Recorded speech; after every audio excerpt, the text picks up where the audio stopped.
Continuing Mobile Education for Emergency Medical Services Providers.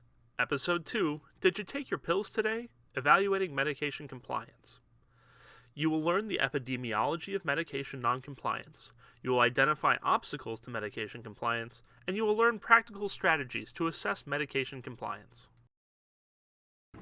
I would say the majority of patients that I encounter, as well as really what the literature reports, is that most patients don't take medications as prescribed. And this really becomes a concern, particularly when we think about cognitive impairment. Individuals may have early signs of dementia, that they, even with the best intention of taking all the prescribed medications, there may be problems with them remembering. And the simple pill-taking strategies that may work for most patients may not work as well for them. So I'd say the majority of patients are not taking medications as appropriately prescribed, and that certainly has an implication with regards to complications that can occur for the patient down the road.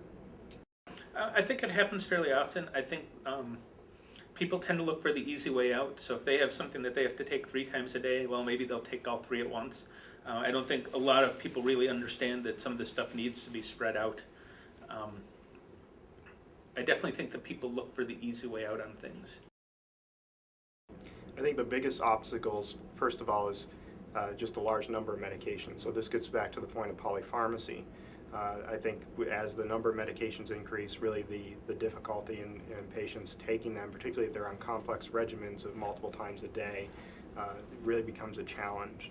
I think the other issue is that oftentimes patients don't understand necessarily why a particular medication is prescribed for what condition, and sometimes that disconnect between the knowledge of why a medication is prescribed and why the patient's taking it oftentimes can affect the compliance in terms of the pill-taking strategies that they have. And I think the final issue I always get concerned about is really just for those that are developing memory impairment, because it's simply just challenging to remember, even with the best intentions of using pill boxes and timers and calendars.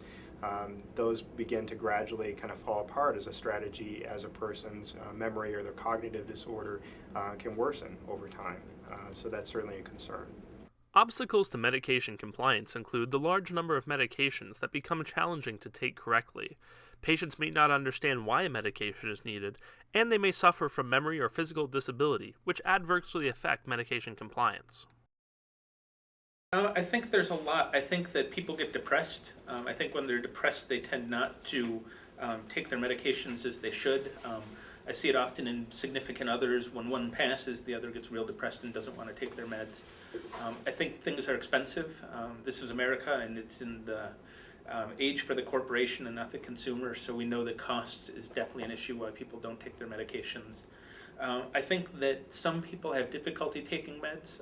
I look at the older patient who has congestive heart disease, and they have to take potassium supplements every day.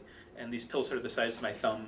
And I can't imagine myself being a young, healthy person trying to get one of these down, yet alone somebody who's older.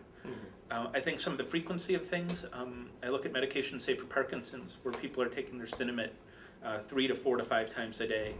Having to be able to take that every couple hours can definitely cause a reason for people to be non-compliant. And the older we get, the more we tend to forget. I think whoever comes up with the ultimate and reminder system will become quite the wealthy person.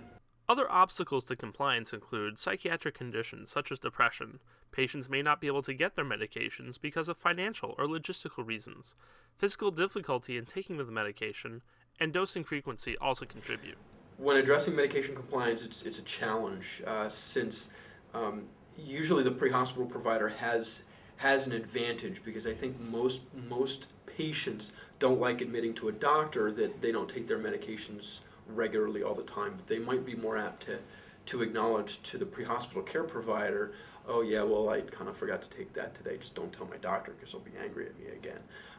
And so again, if the pre-hospital provider asks that, the other thing is if I know what those dosage regimens are, if I look at the bottle and I see BID, meaning twice a day, then I know that they probably took it in the morning and the evening. And if it's lunchtime, then I need to ask them, did you take your hydrochlorothiazide this morning?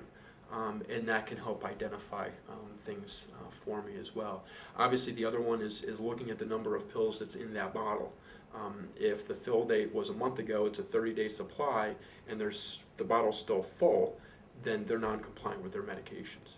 And since sometimes those medications don't get to the hospital, that's going to be very, very valuable information. I think this again is a situation in which EMS personnel really play a critical role in evaluating compliance with medications, because just simply by assessing the home environment, seeing that if there's empty pill boxes or pill bottles around, you can get a sense about what's the patient's taking.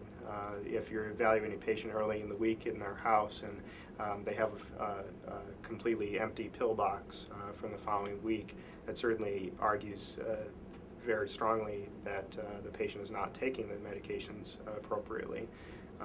Just evaluating the pill bottles themselves and seeing when there's a refill, when the refill's due or when it was last refilled.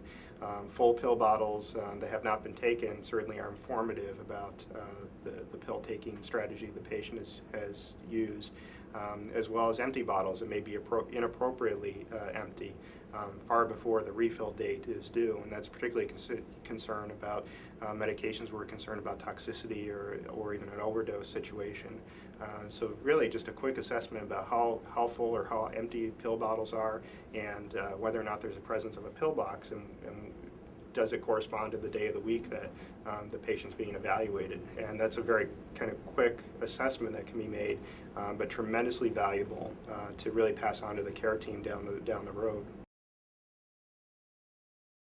To evaluate medication compliance, ask the patient, be specific about dosing, look at the number of pills remaining in the vial, and look for other strategies, such as a pill box.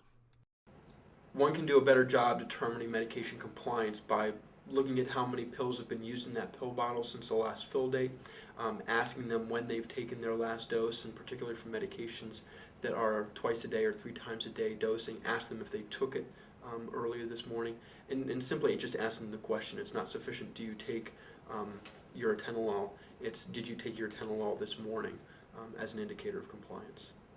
After watching this episode, you should know the epidemiology of medication noncompliance. You should identify obstacles to medication compliance and learn practical strategies to assess medication compliance.